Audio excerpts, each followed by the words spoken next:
Motivational tuber में। Russia Ukraine crisis, दो दोस्त देश आखिर कैसे बने एक दूसरे के खून के प्यासे, कब और क्यों शुरू हुआ विवाद, जाने पूरी कहानी। 1991 में यूएसएसआर से अलग होने के बाद भी यूक्रेन रूस के साथ खड़ा था, लेकिन विवाद तब शुरू हुआ जब रूस ने साल 2014 में यूक्रेन के एक हिस्से को, जिसे क्रीमिया के नाम से जाना जाता है, पर हमला किया और उसे रूस में शामिल कर लिया। यूक्रेन संकट की वजह से दुनिया भर के देशों की निगाहें रूस, नाटो सेना और अमेरिकी रुख पर टिकी हुई हैं। रूस अपने सैनिकों और हथियारों को यूक्रेन की सीमा पर तैनात कर चुका है, जिसे देखते हुए तमाम देश इस बात की आशंका जता रहे हैं कि रूस किसी भी समय यूक्रेन पर हमला कर सकता है। वहीं इस बात की आशंका को देखते हुए अमेरिका लगातार रूस पर प्रतिबंधों की धमकी देकर दबाव बनाने की कोशिश कर रहा है। अमेरिका का कहना है कि अगर रूस यूक्रेन पर हमला करता है तो उसे वैश्विक स्तर पर कड़े प्रतिबंधों का सामना करना पड़ेगा। इस तनातनी के बीच सवाल उठता है कि आखिर ये बवाल है किस बात पर, तो इसका जवाब ये है कि खुद को असहज पाने के कारण यूक्रेन नाटो से हाथ मिलाना चाहता है।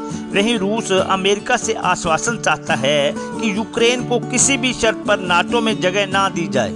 यहाँ यूक्रेन और रूस के बीच गर्म हुए माहौल के इतर ये जानना जरूरी हो जाता है कि आखिर यूक्रेन क्यों नाटो में मिलना चाहता है, रूस को इससे क्यों ऐतराज है, अमेरिका इसमें थर्ड पार्टी क्यों बना हुआ है, उसका मकसद क्या है।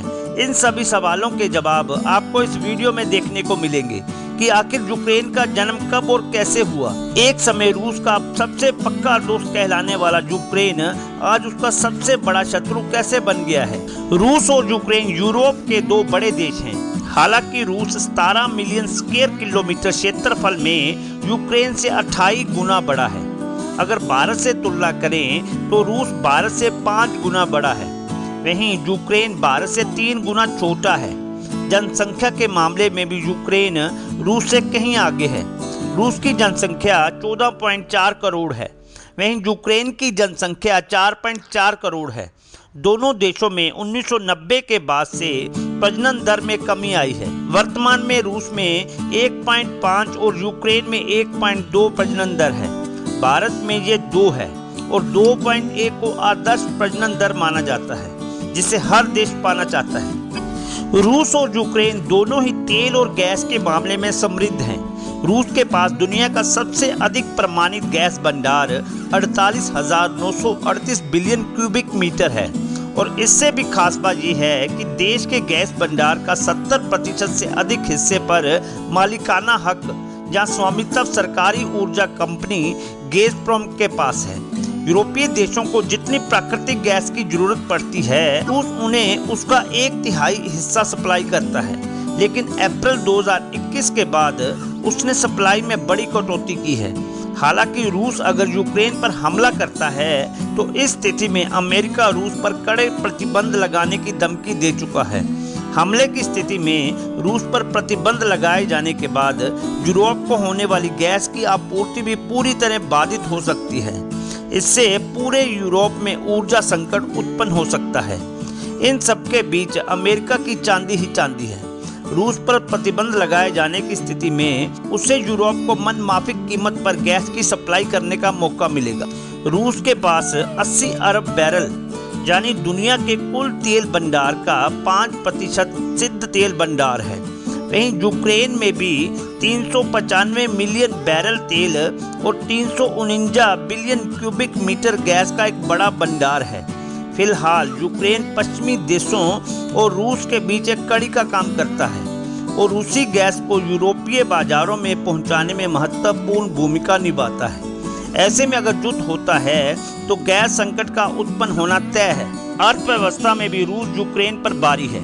पश्चिमी देशों ने 2014 से रूस पर प्रतिबंध लगाए हैं। यही वो समय था जब रूस ने क्रीमिया पर कब्जा कर लिया था और इसी वजह से उस पर कई वैश्विक प्रतिबंध लाद दिए गए थे।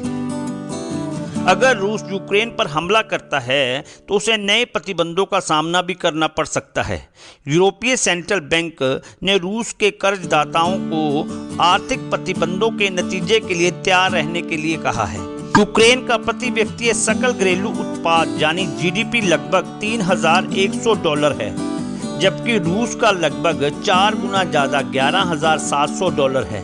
साल 2021 में यूक्रेन में मुद्रास्फीति दर 10% पर रही, वहीं रूस में मुद्रास्फीति की दर 8.5% रही है। रूस यूक्रेन का सबसे बड़ा बिजनेस पार्टनर है।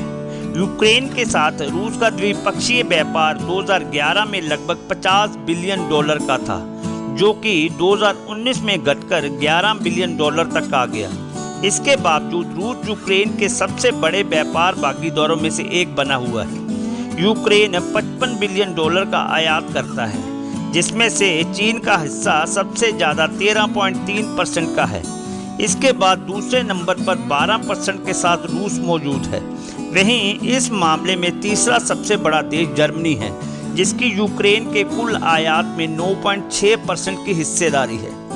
एक्सपोर्ट यानी निर्यात की बात करें तो यूक्रेन का सबसे ज़्यादा सामान रूस को जाता है। यूक्रेन अपने कुल निर्यात का 9.5% हिस्सा रूस को बेचता है। वहीं चीन इस मामले में 8% के साथ दूसरे नंबर पर और जर्मनी 6.2% के साथ तीसरे नंबर पर आता है। इसके इतर रूस के एक्सपोर्ट और इंपोर्ट की बात करें तो दोनों की मामले में यूक्रेन टॉप 10 देशों से बाहर है। आइए जानें सैन्य ताकत में कौन किस पर भारी है।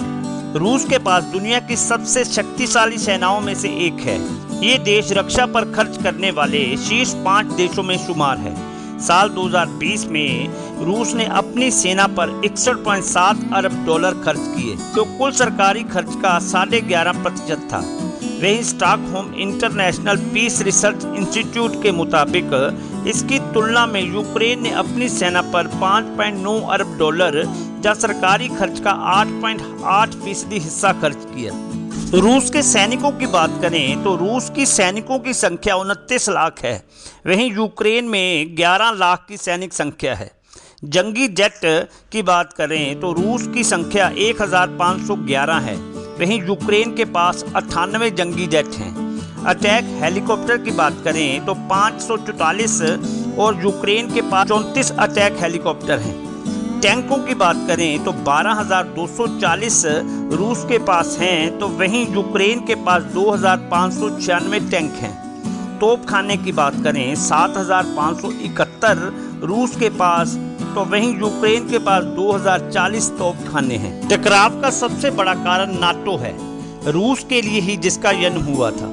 1939 से 1945 तक दूसरा विश्व युद्ध चला और इसमें America, France, Soviet socialist Republic संघ और ब्रिटेन ने मिलकर इटली और जापान के खिलाफ जमकर युद्ध किया। इस दौरान 1945 में अमेरिका ने सबसे आगे निकलते हुए जापान पर परमाणु बम गिरा दिया। इसी के साथ दूसरा विश्व युद्ध भी खत्म हो गया। हालांकि यहाँ से यूएसएसआर को ये बात चुभ गई कि अमेरिका के पास इतने घातक हथियार थे, तो सहयोगी होने के नाते उन्हें नहीं बताया गया। यहीं से दोनों देशों के बीच शीत युद्ध की शुरुआत हुई और दोनों देश दुनिया के अन्य देशों को अपने पाले में करने के उद्देश्य से आगे बढ़े। यही वे समय था जब नाटो नाम के एक संगठन का जन्म हुआ। इसे अमेरिका ने 12 देशों के समर्थन में बनाया और 1949 में जन्मे नाटो में शुरू में 12 देश थे, लेकिन समय के साथ अन्य देश भी इसमें जुड़ते गए।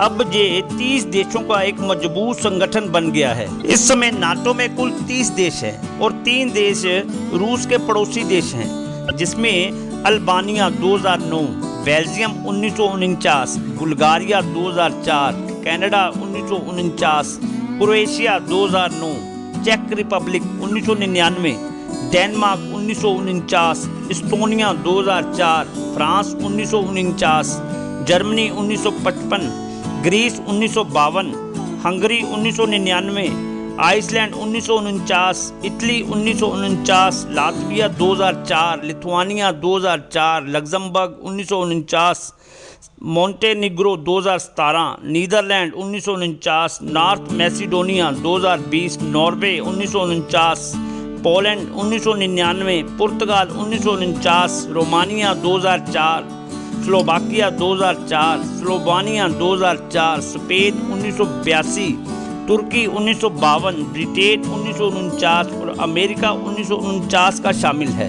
इसमें से इस्टोनिया, लातविया और नॉर्वे की सीमा ही रूस से मिलती है, जो कि बेहद कम है। लेकिन यूक्रेन के नाटो में शामिल हो जाने के बाद रूस तक नाटो देशों की पहुंच का इलाका काफी बढ़ जाएगा, जो रूस की चिंता को बढ़ाता है। नाटो की स्थापना सुरक्षा के मद्देनजर की गई थी। इसके सदस्य देशों का उद्देश्य था कि अगर संगठन के किसी भी मेंबर देश पर कोई बाहरी देश आक्रमण करता है तो सभी देश मिलकर उसका मुकाबला करेंगे। यानी सीधा साधा संदेश था कि अगर कोई भी देश नाटो के सदस्य देश पर हमला करता है तो उस हमले को अमेरिका पर हमला माना जाएगा। इधर रूस ने भी कुछ देशों के साथ लेकर एक संगठन का निर्माण किया और उसे नाम दिया WTO, यानी वर्सा ट्रीटी ऑर्गेनाइजेशन। अब सवाल उठता है कि जब सब देशों ने इन दो दुनियों में बंटने के लिए उतावले दिख रहे हैं तो भारत कहाँ है? इसका जवाब ये है कि भारत ने एक तीसरा मोर्चा बनाया जिसे नाम NAM यानी नॉन अलाइनमेंट मूवमेंट के नाम से जाना गया। दरअसल ये उन देशों का संगठन है जो ना तो अमेरिका के साथ थे और ना ही रूस के साथ थे। 1991 में अमेरिका के हाथ लगी बाजी। 1991 तक दोनों गुटों ने एक दूसरे को समाप्त करने की तमाम कोशिशें की, लेकिन अमेरिका यहां बाजी मार गया। 1991 में रूस के नेतृत्व वाले सोवियत सोशलिस्ट रिपब्लिक संघ यानी USSR की अर्थव्यवस्था के खस्ता होने व उसके कई हिस्सों में असहमति बनने के कारण वो 15 टुकड़ों में बंट गया। यानी 15 हिस्से अलग होकर 15 नए देश बन गए। इसी में से एक था यूक्रेन, जिसे लेकर अभी पूरा बवाल मचा हुआ है। यूक्रेन सोवियत संघ यानी USSR के विघटन के बाद अलग होने वाले 15 नए देशों में रूस के बाद दूसरा सबसे शक्तिशाली सोवियत गणराज्य था। 1991 में USSR से अलग होने के बाद भी यूक्रेन रूस के साथ खड़ा था, लेकिन विवाद तब शुरू हुआ जब रूस ने साल 2014 में यूक्रेन के एक हिस्से को, जिसे क्रीमिया के नाम से जाना जाता है, पर हमला किया और उसे रूस में मिला लिया। इसके बाद अमेरिका ने रूस पर कई प्रकार के प्रतिबंध लगा दिए। साथ ही रूस को G8 से भी बाहर होना पड़ा। इसके बाद यूक्रेन को लगा कि अगर हम अभी भी नहीं जागे तो रूस हमें पूरी तरह अपने कब्जे में ले लेगा। इसी डर के कारण यूक्रेन ने नाटो से हाथ मिलाने की योजना बनाई। यूक्रेन को लगा कि अगर वो नाटो का सदस्य बन जाता है तो रूस उस पर कभी हमला नहीं कर पाएगा, क्योंकि नाटो पर हमले का मतलब अमेरिका पर हमला है। रूस को भी ये बात अच्छे से पता है कि अगर यूक्रेन भी नाटो का सदस्य बन गया तो नाटो रूस की एक लंबी सीमा तक पहुंच बना लेगा और फिर कुछ भी ऊपर नीचे होने पर सभी 31 देश मिलकर रूस पर हमला कर सकते हैं। यही कारण है कि रूस ने अमेरिका से कहा है कि वो विवाद से दूर रहे और यूक्रेन को नाटो में एंट्री ना दे। एक पक्ष की दलील ये भी है कि रूस यहाँ एक तीर से दो निशाने साध रहा है। वो एक तरफ तो यूक्रेन को नाटो से दूर रखना चाहता है ताकि वो भविष्य में कभी भी उसके खिलाफ खड़े होने की ताकत ना जुटा सके। वहीं दूसरी तरफ वो यूक्रेन की सीमा पर तनाव पैदा कर अमेरिका और अन्य पश्चिमी देशों द्वारा लगाए गए प्रतिबंधों को खत्म करवाना चाहता है। वर्तमान में यूक्रेन में एक गुट जिसमें नेता और वहाँ की जनता दोनों शामिल है, वो रूस में मिलने के लिए तैयार है। ये उस हिस्से के लोग हैं जिनकी सीमा रूस की सीमा से सटी हुई है। वहीं कुछ हिस्से की जनता चाहती है कि यूक्रेन यूरोपीय यूनियन के साथ बना रहे और नाटो से हाथ मिला ले। दिसंबर 2021 में नाटो प्रमुख और यूक्रेन के राष्ट्रपति की मुलाकात हुई। इधर नाटो को लेकर यूक्रेन की सक्रियता को देख रूस ने सीमा पर अपनी फौजों को तैनात करना शुरू कर दिया। वर्तमान में यूक्रेन की सीमा पर रूस ने 1 लाख से अधिक सैनिक, जंगी जहाज, टैंक, गोला बारूद समेत कई अत्याधुनिक हथियारों की तैनाती कर दी है। आपको रशिया यूक्रेन क्राइसिस के ऊपर मेरा ये वीडियो कैसा लगा प्लीज़ कमेंट में बताएं और इस वीडियो को लाइक करें, शेयर करें और चैनल को सब्सक्राइब करें और बेल आइकन दबाएं ताकि मेरा हर वीडियो आपको डायरेक्ट मिले। जय हिंद।